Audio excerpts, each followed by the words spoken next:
So হয়ে guys, আজকে আবার চলে আসলাম একটা নতুন ভিডিওতে। তো আজকে আবার আমার কবুতরকে সব ঘুরে ঘুরে আপনাদেরকে দেখাবো কোনটা কি অবস্থায় আছে। চলুন প্রথমে দেখানো যাক এই দেশি জোড়াটা বাচ্চা মনে হয় ফুটিয়ে দিয়েছে, বাচ্চা দিয়ে দিয়েছে। আর এটা নিয়ে প্রস্তুতি হচ্ছে বাচ্চা ডিম পাড়ার।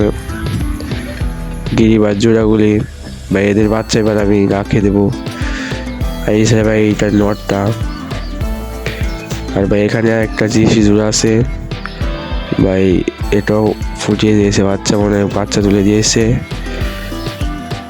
অনেক ভালো কথা। দেশি জোড়া। আর এখানে ভাই কোনো কবুতর নাই আপাতত, না এক জোড়া কবুতর কিনবো, ওইটার ভিডিও আসবে, চিন্তা করে না, ওইটার ভিডিও দেবো। আর ভাই উপরেরটা ভাই একটা ডিম মনে হয় পায়রা দিছে, দুইটা ডিম পায়রা দিচ্ছে দেখা যাচ্ছে, ভালো।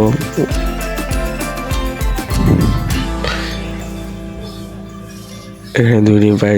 আর এখানে ভাই এটা ভাই নতুন জোড়াটা, যেটা বাইরে থাকে, নতুন জোড়াটা ডিম দিয়ে দিবে। আর উপরে ভাই ওইটার নটটা, ওই মাদিটার, এটা নর ওই উপরে বসে আছে। এখন চলুন গাইস সব কবুতরকে খাবার দেওয়া যাক, সব কবুতর খাইয়ে দেয়, তারপর আপনার সাথে দেখা হচ্ছে। সব কবুতর খাওয়ার যাক, চলুন খাওয়ানোর ভিডিওতে দেখানো যাক। তো গাইস এখন খাবার দেওয়া হচ্ছে কবুতরকে, তো আপনারা দেখতে থাকুন কি করে খাবার দেওয়া হয়, কি খাওয়ায় সব দেখতে থাকুন।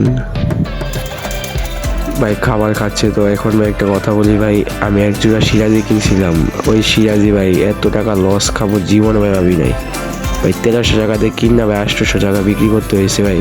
একটা ঠান্ডা লেগে গেছিলো, আর ভাই বাচ্চা ডিম পাচ্ছিল দুইটাই, তখন বাচ্চা ভাই একটা মারা গেছিলো আর একটা কাইন্দা করে দিয়েছিল ডিম।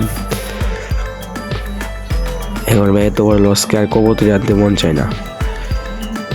তারপরে ভাই এক জোড়া আনুন, আরও তার 4-5 জোড়া আনার চিন্তাধারা আছে, কয়েকদিন পরে ওয়েট করুন, আনতে থাকবো, আপনারা শুধু দেখতে থাকুন। আর ভিডিওটি ভালো লাগলে ভাই একটা লাইক দিয়ে দিন, আর চ্যানেলে নতুন হলে সাবস্ক্রাইব করে দিন। তো ভাই আপনারা দেখতে থাকুন, এখন মতো বিদায় দিই, দেখা হবে পরবর্তী কোনো একটা ভিডিওতে। ততক্ষণের জন্য সবাইকে ভাই আসসালামু আলাইকুম, ভালো থাকবেন।